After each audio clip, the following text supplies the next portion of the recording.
Welcome to the Dirt World Podcast. I'm Jason Richmond, a fourth-generation road builder who started on a shovel and now serves as the Chief Operating Officer at BuildWit. I'm excited to have Hamilton Baiden and Erin Craw of YouTurn Health join us today. Hamilton is the CEO of YouTurn Health. He brings over 30 years of experience in the healthcare and pharmaceutical industries to oversee the company's long-term strategy and pursue strategic opportunities to promote growth and client satisfaction. Erin is a recent PhD graduate from Chapman University with a health and communication background. Leveraging her connection to first responders, Erin directs her extensive research towards improving mental health interventions and communication within this community. YouTurn Health is a vital support program that bridges the gap between inaction and seeking treatment by making support accessible to employees grappling with stress, anxiety, depression, or suicidal ideation wherever they are in their journey. Hamilton and Erin, welcome to the Dirt World Podcast. Thank you, Jason. Thank you so much. Great to be here. Yeah, super excited to have you guys on today. How are you guys doing? Excellent. Excited to be here and ready to have a great chat. Well, where are you in the world right now? You go first, Erin. Okay. I'm currently in Milford, Connecticut. I just moved here from Southern California. So it's been an adjustment, but it's great. It's a nice day here in Connecticut. Awesome. And Hamilton, Jason, I think you know I live in Scottsdale, Arizona, but this morning I'm in San Diego. So if I don't look my best or I'm not as loud as I normally am, it's just because it's really early in the morning, but that's all right. Yeah, we're recording this at 9 a.m. Eastern time, so that puts it about 6 a.m. your time, correct? All good, my friend. Awesome. Well, we're super excited to have you on today. If each of you would just kind of give us a little bit about your story, your path to where you are today and, how you've landed in the dirt world. Erin, you go first. Okay, happy to. Sure. So, I started my research career, I guess, so to speak, in academia probably about 10 years ago. And I'm the daughter of a police officer, and my dad did about 36 years on the job and just grew up in a first responder, very service-oriented family. So I was always surrounded by people that were in service, and whether that be in the first responder position, I had a mom that was a teacher, I had nurses, doctors, kind of you name it. I just grew up in a place where we dedicated life to service, and that was normal for me. And so fast forward through my childhood, I really was observing the kind of repercussions of work on well-being. And if you asked me at age 10 if that's what I was doing, I would have never known that was it. But that's exactly what I was doing. I was really kind of absorbing everything that was going on in my own family life and really taking in and almost internalizing a lot of what my dad was going through on the job that he was bringing home. And so that was a huge motivator for me to learn more about how we talk about health, how we talk about mental health, why there is such a thing as stigma, why people feel that they can't talk about it. I wanted to know more. I wanted to know what those barriers are. My dad was so close with the people that he worked with. So why was he struggling so badly and couldn't talk about it? That just didn't make sense to me. And so I wanted to learn more. I have a bachelor's degree in communication and journalism. I just wanted to hear people's stories for a living. That's what I wanted to do. If you asked me at 18 what I wanted to do with the rest of my life, I literally wanted to talk to people and learn more about them. And so as I kind of went through my bachelor's degree, I did some internship work, and I just couldn't get away from wanting to learn more about people's stories and how they struggle and get to a point of resiliency and what that process looked like for different people, but specifically around these barriers to talking things through and getting access to the health care that they really need and deserve. And I went on then to get my master's degree in health communication. I really started to kind of narrow in on access, on preferences for support, on how to ensure that everyone gets what they need for support and how individualized that can be. And so I'm sure we'll talk about that a little bit when we go over what YouTurn Health is, because that's exactly what we focus on. And I just finished my PhD in 2022. I spent the majority of that time doing a lot of research in different workplace contexts. But again, that same focus on, we know that mental health is a really is a challenge. The statistics are there, the numbers will tell you, but what we don't have enough of, I think where we're still struggling, is to put those stories into action. We know that those numbers are telling us that it's a major problem, but we also need to hear those stories. We need to learn about those in-between moments. Mental health cannot become a buzzword. We need to know more about that. And so more about those interactions and how they're impacting the way that we talk about health, and especially in a workplace context. So a lot of my research has been obviously in that area. That's a passion of mine. And I'm so proud and excited to be a part of YouTurn Health. And my PhD kind of led me there, and I'm able to pull on some of the research that I was involved in and that area of expertise to really make sure that what we're doing in the program that we're offering is, again, tearing down those barriers and getting people access to the support they need. So thank you so much, Jason. I'll kick it over to Hamilton. Powerful. Jason, did you have any questions for her before I go? No, that's absolutely incredible. Loved hearing the story. Hamilton, take it away. Yeah. I took quite the opposite path of Erin. My story has been in healthcare for about 30 years, as you said. As a kid growing up, I had a 2-star general for a dad, went to a military school, and I struggled with behavioral health my entire life. Hyperactivity, OCD, stress, anxiety. As I got a little bit more successful, it became more stress, anxiety. And then 11 years ago, I finally came to the realization that the real issue was I was an addict and an alcoholic. I got sober. And Jason, you've heard me talk about this. I got sober the traditional way, which the way we have traditionally treated these things is we let the person make the decision when they're ready to get help. I know there's a lot of people out there that subscribe to that. Is, Jason's struggling, and once it gets bad enough, he'll raise his hand and he'll ask for help. And I have to be very careful about this because that worked for me. I mean, I went to treatment. I never touched another drink. My life changed dramatically to the better. But why did I have to wait 25 years before I raised my hand and asked for help? And so one of the things I became very curious about, and it sounds like in a different way than Erin did, but we got to the same place, is why are people not getting help? Why is so many people struggling? And we just kind of ignore it. And that's really where the genesis of YouTurn Health came from. I met one of my closest friends, Rich Jones, who's the chief clinical officer here, who had really created this model at looking at this a different way.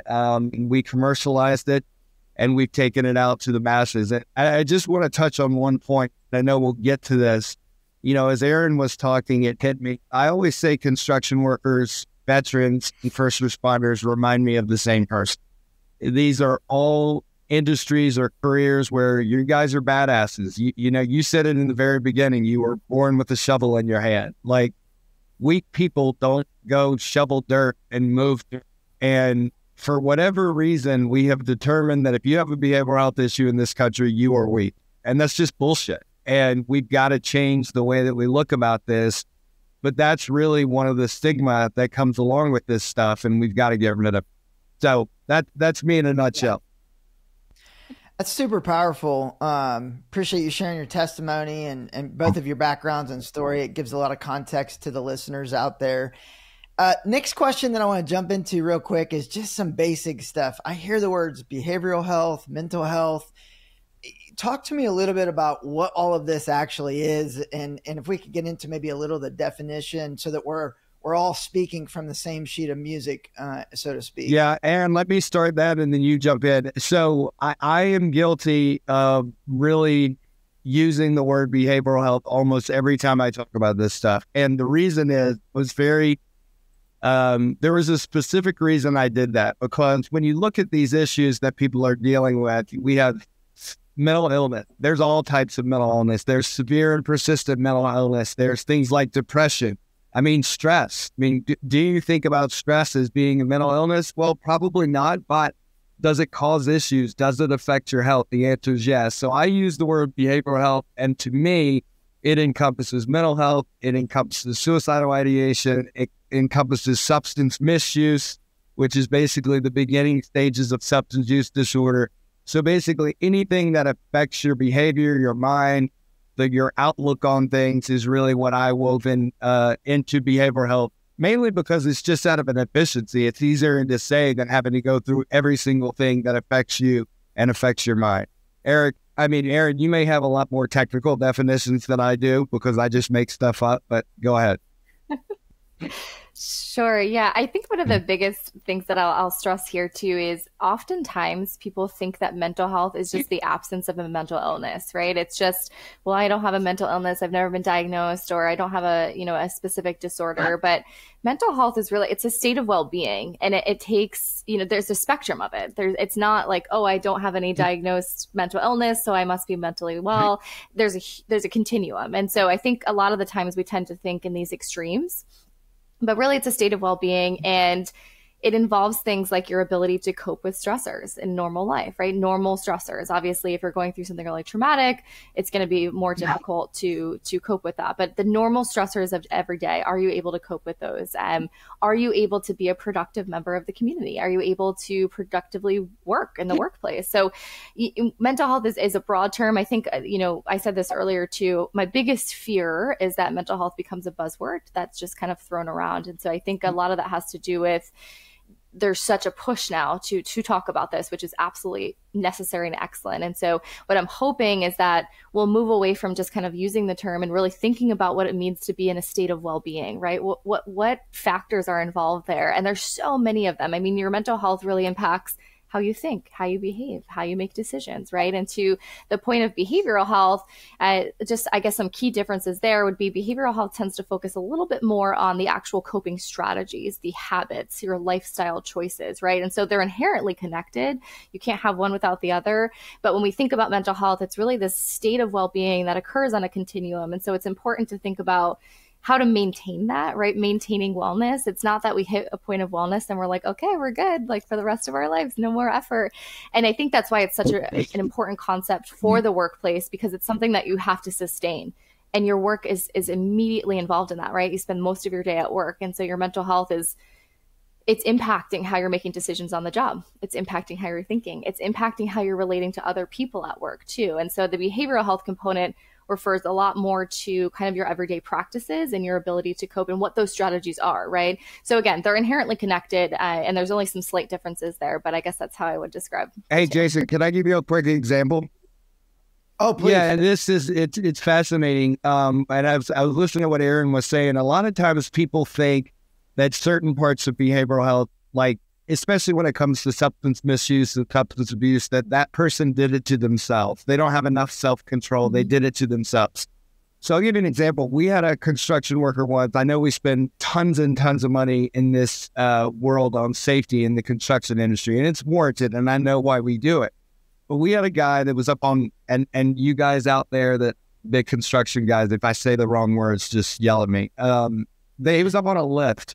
And I guess you're supposed to attach yourself or something in case you fall off. And he forgot to. He had a 35-year track record of safety, forgot to attach his little belt or whatever. He turned around and stepped off and fell. He lived and everything was okay. But when they did the interview with him and then the investigation, what they found was about 5 minutes before, he had gotten a text from his daughter who was having suicidal ideations.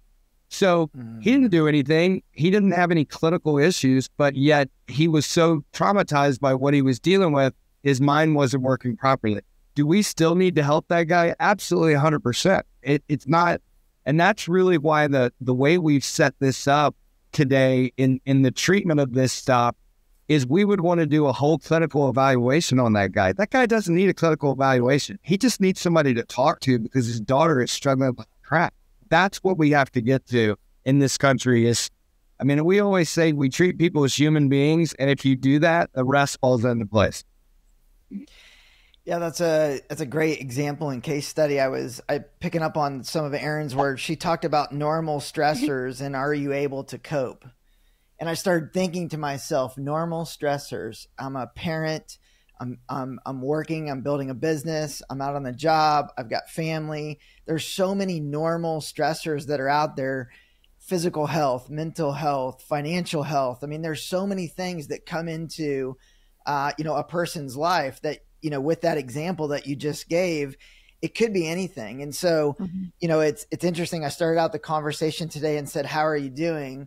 I feel like that's a question that we need to start out more with in the construction industry to normalize getting those thoughts out about, hey, it's early, it's 6 a.m., I'm tired, I don't feel good right now. Mm-hmm. And if we can start having those deeper conversations and building trust in the dirt world, on the construction sites, it will start to impact that stigma of not being willing to talk about it. And so just by having the podcast, changing toolbox talks, doing things like that, it could really make a huge impact moving forward by just normalizing that everybody's going through things. Mm-hmm. Everybody's going through things. Absolutely. Jason, I would love to add and just kind of extend on that point just for a second. This is something that has come up, in almost every research study I've ever done, every conversation I've had around this topic is authenticity. That is the number one topic that comes up. It's and I'll give you an example of what I mean by that. I did my dissertation work with police officers all across the United States, and I can't tell you how many times I was in conversation with them, whether it be on a ride along or just having a cup of coffee and just really talking about their experiences with mental health on the job, right? And as Hamilton said, they're obviously different career paths, but there's a lot of consistency in terms of culture and norms. And so when I would ask them about different conversations, and obviously this is my area that I study, is how do you talk about it? There were so many times where they said, people would come up to us after a shooting or after some very traumatic call, and they would use phrases like, "You're good, right?" Or "Are you good?" And it was very like almost giving you the answer, or even just asking, "Are you okay?" Sometimes what's the most common answer to "Are you okay?" "I'm fine. Yeah. I'm good. All's good." Right. And so how do we shift the way that we ask questions? That's a number one, right? How do we shift? How do we change the way that we're asking questions to elicit a little bit more description and dedicate more time to that person to really share? A lot of the times you'll also, I'm sure that we can all relate to this. You say, "Hey, how's it going?" They say, "I'm okay," or "I'm fine, I'm good." And then you're like, "All right, let's dive in." Right. Mm-hmm. Or let's get started. And then there's not a lot of let's unpack that. Right. And I think that also goes with my second point is, how do you demonstrate that authenticity? Well, it's consistency, right? It's to your point, it's normalizing that every day I check in to see how you're doing. I remember your kids' names. I remember that you have a dog, or I remember little things about you that I consistently check in on. And the reason being, that is demonstrating that you genuinely care on a random Wednesday morning. So that when there is an issue a couple months down the road and you ask them how they're doing, they know that you genuinely give a crap, right? Like you genuinely care because you've asked them on a random day when they're fine. So what happens a lot of the times, again, just kind of moving from my area of research, is they'll say things like, "If you don't know anything about me, or you've never talked to me on a personal level, and then something traumatic happens or there's an issue, I don't want to talk to you because it's not authentic. I know you're checking the box," right? That phrase, checking the box, like you have to talk to me now because there's an issue, right? Instead of building that rapport, building that relationship, we know from research that without that foundational kind of rapport and that genuine care, they're not going to view it as authentic. And so they're not going to open up because it's not a consistent thing, right? And so to your point, Jason, I think that normalization is so critical, right? And the perception, we know that the perception of social support, just being available, just knowing that people are in our corner on a normal basis, is actually going to help your mental well-being just by that perception that it's there. So you're doing so much by just having these in-between moment conversations that seem so little, right? And yeah, you might be tired, right? You get to the work site super early and you're exhausted, but spending that extra time and dedicating 5 minutes to just asking about their life and really caring is building you up for when there is a problem, they trust you, they have the rapport. Yeah, it's so good. I'm not an expert like you guys, but just, through my years of serving in the dirt world and construction, when you get those short answers, to me, that's where there's an opportunity. If you're asking the question, you really need to be engaged in listening to the response. And when they give you that short response, it's okay to say, "Wait a second, that was a short, quick response. What's going on?" Yep. Like dig in a little deeper and, really get engaged with them. And then I think sometimes with people, you got to give them the what and the why. Like, I'm digging in because I care about you. And it sounds crazy to think about talking about that in the dirt world, but it's like, they need to hear it and they need to know, like, I'm not going to let go of this until we get to something further. And the why is because that person may need somebody to look out for him that day. And I'm a big believer in, if somebody's struggling in the morning or even at lunch or throughout the day, if you're checking in, we have a responsibility and an opportunity to say, hey, Joe he's not his best today. We need to keep an extra eye on him no matter what he's doing, and use the buddy system to work together. Maybe they work alone sometimes, but maybe you need to put somebody with them that day to just hang out and have a conversation, and just keep checking in throughout the day. So I love exactly what you're saying. And hopefully, people that are out there listening will take it to heart that it's not a check the box, that it truly is something that can make a difference in that person's life, and their crew's life. And, I'm a big believer in, just caring for people and treating them the way that you would want to be treated, is just super important. So I love that authenticity piece that you're sharing there. That's really good. Well, if you don't mind, I'd love to hear a little bit more about, the services at YouTurn Health, and actually, your organization, how it works, and how a company would engage, in your services. Yeah, I'll kick that off.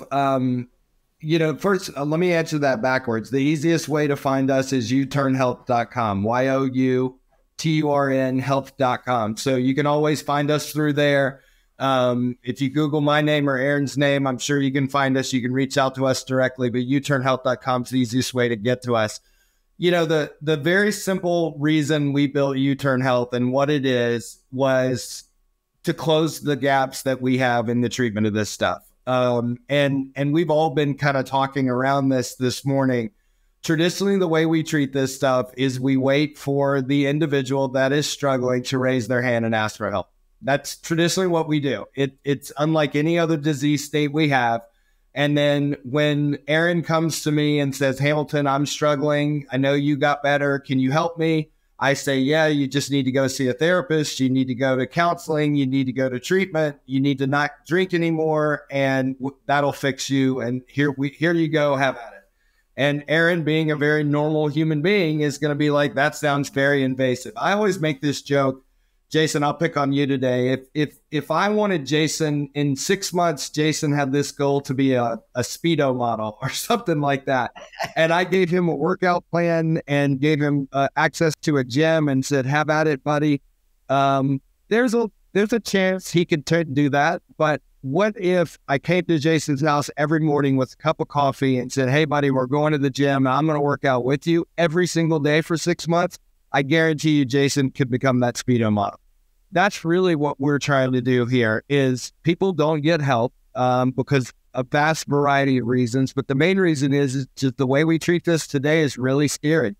And the second thing is the family. We have to support the family through this issue. When I got sober, my wife and 3 kids were struggling way before I was. They were struggling. They didn't like the volatility. They didn't know what was going on. We know that if we treat the family or get to the family and get them help, we can usually get to the individual. And then the biggest thing is really engagement. Kind of what I talked about and with the whole Speedo model thing is if we stay on somebody, if we treat them as human beings, if we stay by their side. Jason, when you were just describing checking in over and over again, that's not how we treat behavioral health today. When we check in once a week, when you show up to the appointment, and most people don't show up to the appointment. So we've got to give them something. And that's really what YouTurn Health is. We have technology included in this, which is basically, I always say, we basically created Netflix for behavioral health. And someday Netflix is going to come and yell at me about saying that. But that's really what it is. It's a video platform. It's completely normalizing behavioral health. It's using laughter. We all deal with this stuff. There is not one person in this world who has not ever been stressed out or had a loved one that's stressed out. That in itself is enough to prove to you that everyone in this world struggles with these things.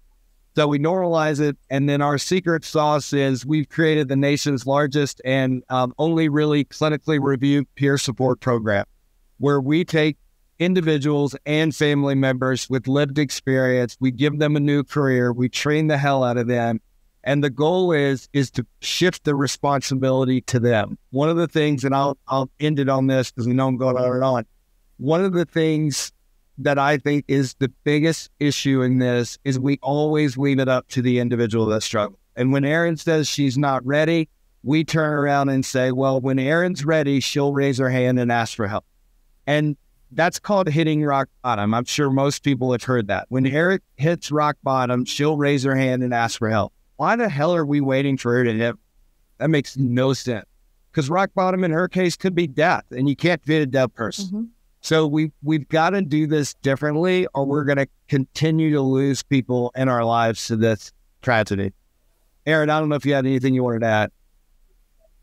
Yeah, the only thing I will add, and this is why I'm so proud to work for YouTurn Health, I think, too, at the same time, is that an individualized approach. There really isn't a one size fits all to how to help someone who's struggling, and everyone is going on their different path. And when we talked about what mental health is, right, that means something different for everyone. And so I think the focus on building self-efficacy, building self-esteem, building to the point where they can end their coaching and go out now and they have the coping strategies. They have built up the esteem needed to go out and now live a healthy lifestyle, right? And that's really the goal. It's how do we provide the tools they need, right? Pun intended, in their toolbox to be able to then go on and live and sustain that sense of well-being, right? It's how do we coach out of a job, essentially, right? Like, how do you get them to the point where they now can go out and they can use what the coach has worked with them.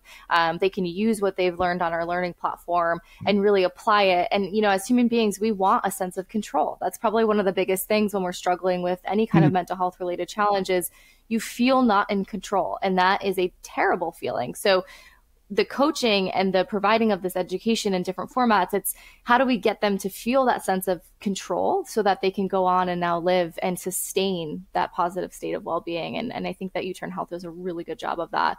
And they're so passionate about it. I mean, you can't meet a single person at YouTurn Health that's not, you know, have a smile on their face when they talk about the company. And that's pretty great. So I'm putting myself in a contractor's shoes that's potentially listening to this. I just heard the spiel. It sounds like you've got some videos. It sounds like you can help the families. It sounds like you've got clinical, practitioners. They engage with you. They find you on YouTurn Health. Is it a per employee type situation where we're going to partner with YouTurn, we're going to pay for the service, and our employees are going to have access to all of these things, which is the videos and your clinician, all of these different. Talk to me a little bit about it. It's kind of scary. If you've never done it before, just to be honest with you, it's kind of scary. So the more we can get clear about how easy it is and how safe it is and how protected it is, I think the bigger chance that an organization might actually engage. So I just want to make sure that I'm crystal clear on that part. Yeah, no, that's a great question, Jason. And I think you're right. I think a lot of people get scared of doing something different. We have made this really easy from a YouTurn Health perspective. We sell this to the employers. We do not want employees to have to pay for this. And so immediately, if I'm sitting in an employer's shoes, why the hell would I spend money on this? Number one, because you care about people. But most importantly, probably, is you're running a business. And let me give you my personal story, Jason. I struggled for 25 years of drinking and using drugs, and I went to work every single day, and I was a very valuable employee, and I'm not trying to be conceited. I'm good at a few things. I was the chief growth officer of a company, and no one knew I was struggling. But guess what happened? I was going to doctors every week. I was going to a counselor every week. I was going to a psychiatrist every month, and I was on tons of medications. Who the hell was paying for that? My employer. My insurance company, my rates were going up. My employer continued to back me, continued to pay for me. They didn't know I had an issue. Guess what happened when I got sober? All of those costs went away. The bottom line is if we treat people sooner, and I want to go back to something Erin said in a little bit about all or nothing. I think that's a really, really important point. But the bottom line with YouTurn is we sell this to an employer. It's a per employee per month fee, very, very small fee, much less than a traditional like EAP, for instance. That allows us to come in, engage the employees. All family members are included for free. They get all of the video content, all of our engagement strategies. That's kind of the point of entry. And then anyone enrolls in coaching, there's a small fee for service every month. So you only pay for coaching if you use it. So that's really the model on how we sell this to employers. The really cool thing is we've started to make traction with the payers as well. So the insurance companies who, everybody thinks they're the boogeyman in all of this, and they're holding all the strings and all the cards, which is kind of true. But at the end of the day, if they're starting to see value in this, getting people help sooner, we're starting to make a big difference. So hopefully that's easy enough to explain to people. We will work with you. We will make this adaptable to your business. We'll go out to job sites. We know that this is a very different industry. Not everybody is sitting behind a desk. Shit, hardly anybody sit behind it because they're out on the road and doing their thing. So, what I would say, if you're nervous about this, don't be nervous with that. Give us a call. We'll figure it out. Very good. You mentioned all or nothing. Was there something there that you want to double back on? Erin did a really good job of explaining that. She started by talking about we have to treat every person different. And she's right, because every person is different. And, I'll speak specifically about addiction and alcoholism. I think the recovery community has actually done a lot of damage. And now that's going to sound really weird coming from somebody who's been in recovery for 11 years. My journey was my journey, and I had to quit drinking. I could not drink like a normal person anymore, and I chose not to drink anymore, and I totally support that. But we do have people that can control their drinking. How many times, and I'll just ask this to the general audience, how many people do you know that were drinking like a lunatic when they were younger? They got into working out, they got into CrossFit, they got into religion, and they changed their drinking habits. A lot of what we've learned from this stuff is from the movies and from TV shows. Not everyone has to never touch another drink again. I guarantee there are people listening to this podcast whenever they are drinking a beer and going, well, hell, that sounds really scary. And that's the problem. We make it scary because we say it's all or nothing, and it's just not true. There are a lot of people that change behaviors that get better just by changing behaviors. It doesn't have to be all or nothing. And I just wanted to make that very clear, because I think instead of counting how many sober days Jason has, or how many sober days Hamilton has, or, how many appointments did Hamilton go to, is he better? Is he able to cope better? Does his family love him? Is he doing well on the job? Is his health better? Those are the things we need to be measured. Yeah, that's powerful. Really, really good. If I could extend just one quick comment, because it made me think of it when Hamilton was talking too. I think the value of YouTurn Health too, from an organizational perspective, a lot of the times you don't want to talk to the peers that are on the job site with you. You don't want to talk to the peers that are on your team necessarily. You might be really close to them. My dad's a perfect example. He was a cop for 36 years. He had those were his brothers. I literally called them uncles because I didn't know the difference as a kid, because I was always around other police officers. But those are not the people that he wanted to open up to, right? And so that, I think we need to get on a point where that's okay, right? It's okay that you don't necessarily want to. Some people do, and that's great too. I think with mental health in general, we need to think about options. And I love that you used earlier, Jason, opportunity, right? Do we provide enough opportunities for people to get the help that they want?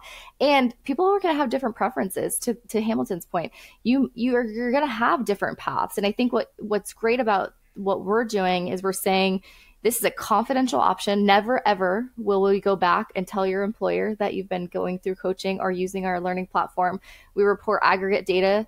That's it. No names. We're not reporting on who's utilizing it. So it's a space where you can feel like I can talk to someone who with similar lived experience. They're not on the job site with me. So it kind of takes off that pressure, right, of being viewed, because maybe you're looking over your shoulder and you're like, what are they thinking if I do open up, or I don't want to lose my job, right? That's everyone's fear. That's like the number one fear, right? But again, mental health is impacting your job. So now there's this tension between it's going to impact my job, but I don't want to talk about it at work because I don't want to lose my job. So the value of having peers available to you to kind of coach and walk alongside you, who are not, necessarily in that job with you, but they have the lived experience to relate to you.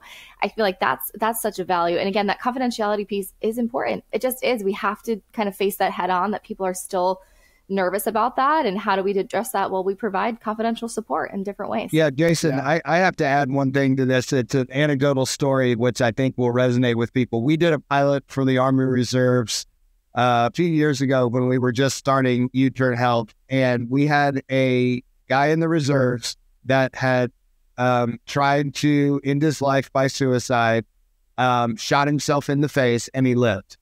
And this is a crazy story. Within a month, he was back on the job in the Army Reserves. And we did a pilot. And the pilot was, we had everybody go and watch a training video. And then we opened it up. If anybody wants to talk, we're here, blah, blah, blah. So this guy got put with another guy who was in the military. And within 5 minutes, he said, I'm not okay. He goes, but every single day they ask me, I tell them I am okay. Because he didn't want to lose his job. And I'd probably do the same. I'd probably do the same damn thing. But we were able to help that guy because it was like, if I've been sober 11 years, if you're a veteran, Jason, and you're struggling and I call you, you're not going to talk to me. I'm not a veteran. My dad was, but I'm not. And so I'm not in the brotherhood. You give them another veteran that's been down this road, they will pour their hearts. And it's the same thing with. Yeah. Super powerful. As I was doing some research prior to this conversation, today is September 12th. We're recording. It'll play in the next few weeks. You know, this is National Suicide Prevention Week, September 10 through 16. And just made me start thinking about, you know, suicide in general and in your story. I guess my question to you guys is, which I've never asked this to anybody or a professional, that I'm really curious about, and it actually makes my heart race right now, even just thinking about it. What do you do if you're worried about someone? Like, if you know that someone is struggling with, you know, potential suicide, like starting that conversation, or what to advise, or go to a family member, or give them the 988 number, or just, I just don't even know. Like, I know action is, you have to do something. Yeah. If you do nothing, that's a choice. And so, like, and no two situations are potentially the same. Right. But for somebody that's out there that's worried about someone, what advice would you have for them? What any thoughts that you've got around that would be incredible. Erin, you want to go first, and then, because you'll give a very good technical answer, and then I'll tell you the other side. Absolutely. I will say, I'm actually going to respond to that. And with the number one thing not to do is isolate, right? So I think far too often, and not from a place of being malicious, but of a place of uncomfortability, right? We're just uncomfortable, right? To your point is, what do? You know you need to do something, but maybe you don't know what to do. One of the most common responses to seeing someone that's displaying signs of distress and in maybe even a crisis point is, well, let's just give them time and space. Let's just give them space, right? Like, maybe they're struggling, so let's give them space. We see it all the time. And unfortunately, what you're doing is you're actually further isolating someone.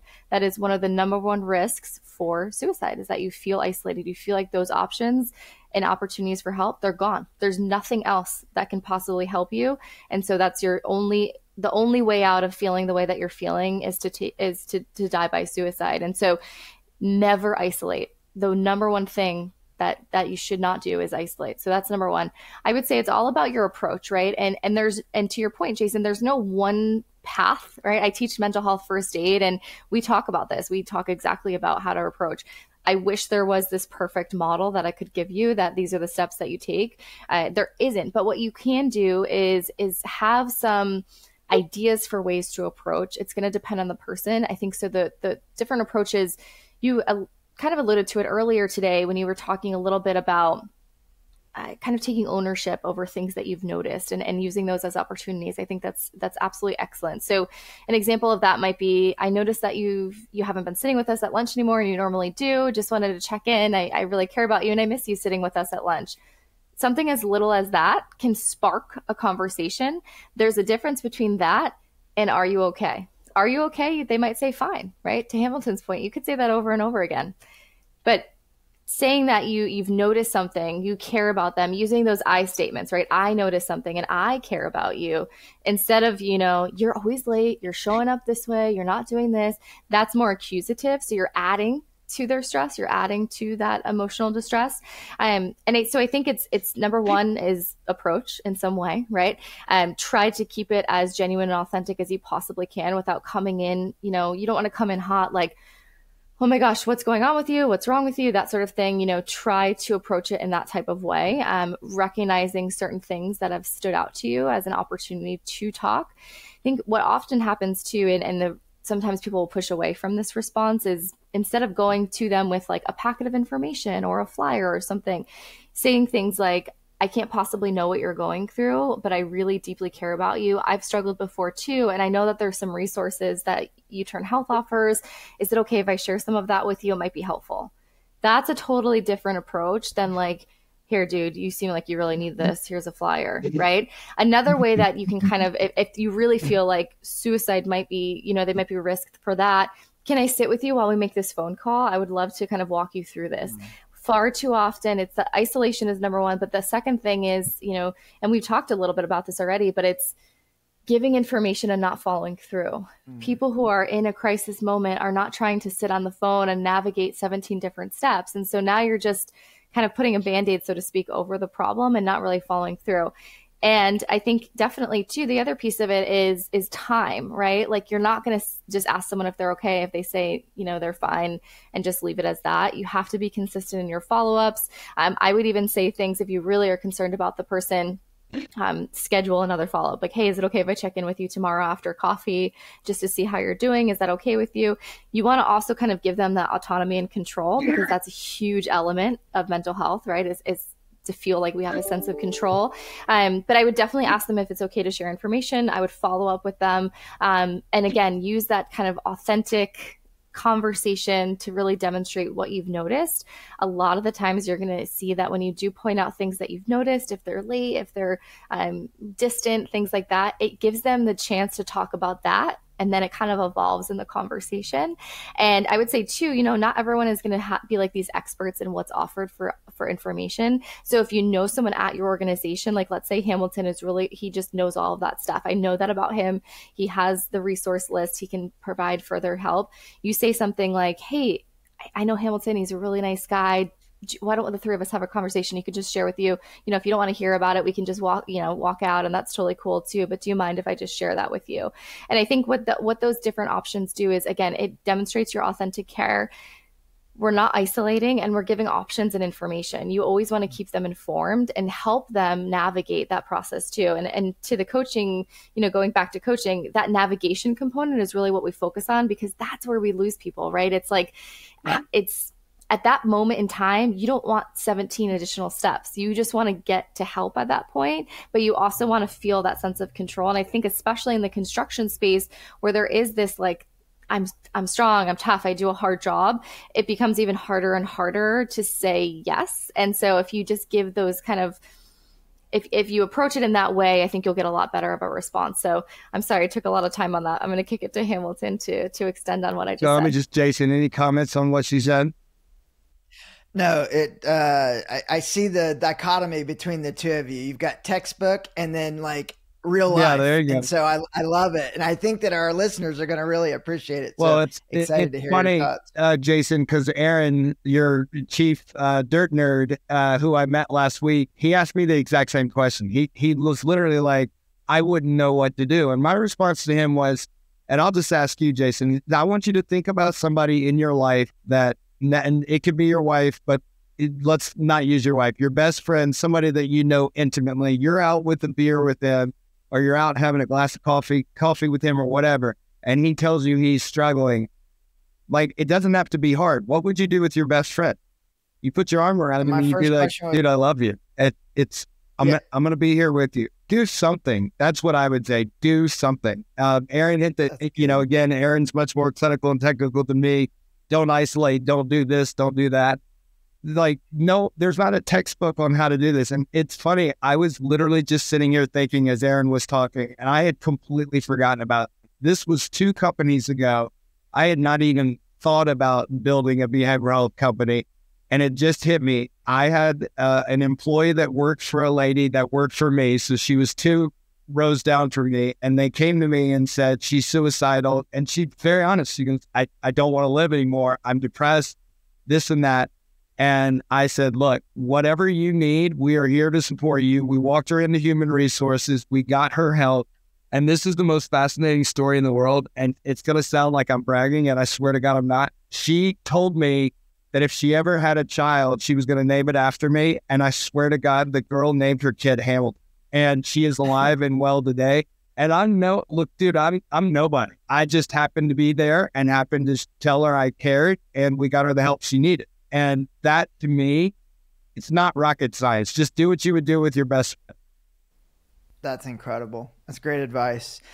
One of the things we talk about on this show is leadership and workforce development. So as we come down to kind of a few last questions, I want to talk for a minute about, to me, like when I say leaders, that could be a foreman, superintendent, project manager, anybody who's leading people, caring for people in their care. Mm-hmm. But how can leaders create a stigma-free environment? Like we talk about in the dirt world, in order to attract the next generation, we've got to create a place that people want to be. And to me, it's something that we've got to overcome is, this behavioral health, and normalize the conversation. So I guess, just throwing it out there, how can leaders create that stigma-free environment? Talk about it. Plain and simple. Talk about it. Talk about their own personal struggles. I mean, Jason, you've been with me now. We've been on a couple of calls together. I don't think I've ever been on a call talking about this stuff where someone hasn't said, oh, I've dealt with that. My son dealt with that. My husband dealt with that. My aunt dealt with this. Every single person in this world deals with this. There is not one person in this world that has never been stressed or that hasn't had a loved one that's been stressed. That is something that you have to learn to deal with, and it can affect you. And so talk about it. Talk about, how you got through it. Make it a normal part of the conversation. I always make this joke, and whether it's an appropriate joke or not an appropriate joke, I don't know. It's probably inappropriate because that's me. But, we always say no one brings you a casserole when your son gets diagnosed with a behavioral health issue. I don't have a son, so I always say, if my son had cancer, think about this for a second. How many people would show up at my front door in the next 24 hours, casseroles, pudding, and all kinds of bullshit, and wrap their arms around me and say, I'm so sorry, what can we do? My kid's a heroin addict. First of all, I'm not telling anybody. I'm not broadcasting that shit. I'm not putting it on Facebook. My wife divorced me. I'm not putting it on Facebook. I'm going to sit in my house. I'm going to cry myself to sleep. No one shows up, because I don't talk about it, and it's taboo, and we need to start talking about it. We've all dealt with it.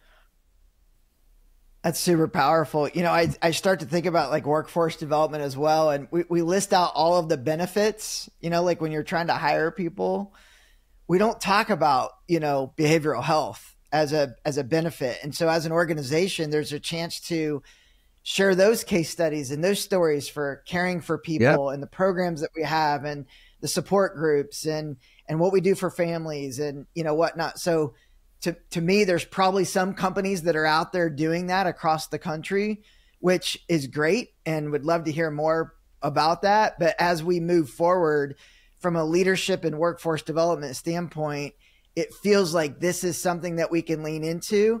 And what I'm hearing today is they don't have to do it alone. Like YouTurn Health can help with that. Yep.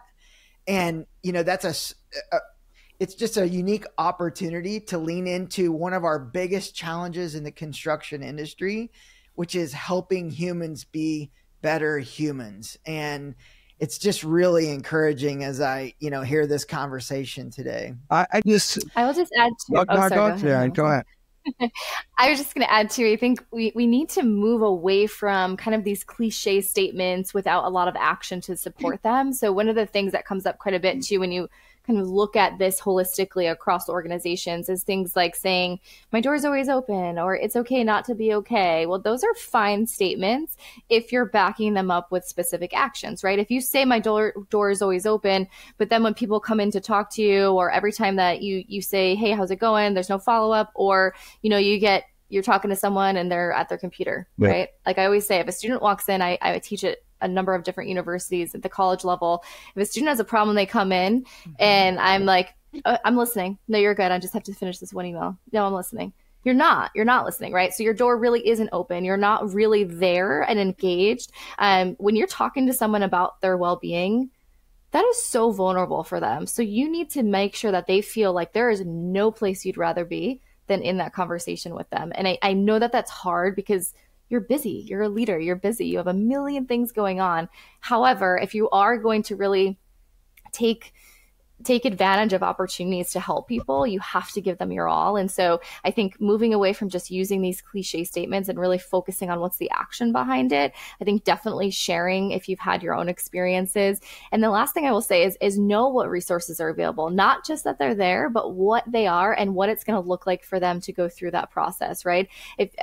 You can't hand someone a pamphlet. You can't just say, here's the YouTurn Health flyer. That's not enough. So walk them through what it looks like. And the last thing I'll say is just asking questions. Questions. I think we're fearful of that, right? We're scared that we might ask the wrong thing, but you can never go wrong with the questions like, is there anything we can do to support you? Is there anything our team can do this week to support you? It seems like, I've noticed that you're coming in a little bit late. I've noticed that your work is a little bit different. What can our team do to support you this week? Well, and Erin, I want to add a couple of things. If you're a leader and you say your door is open, then open your damn door, get your ass out of your seat and go walk around.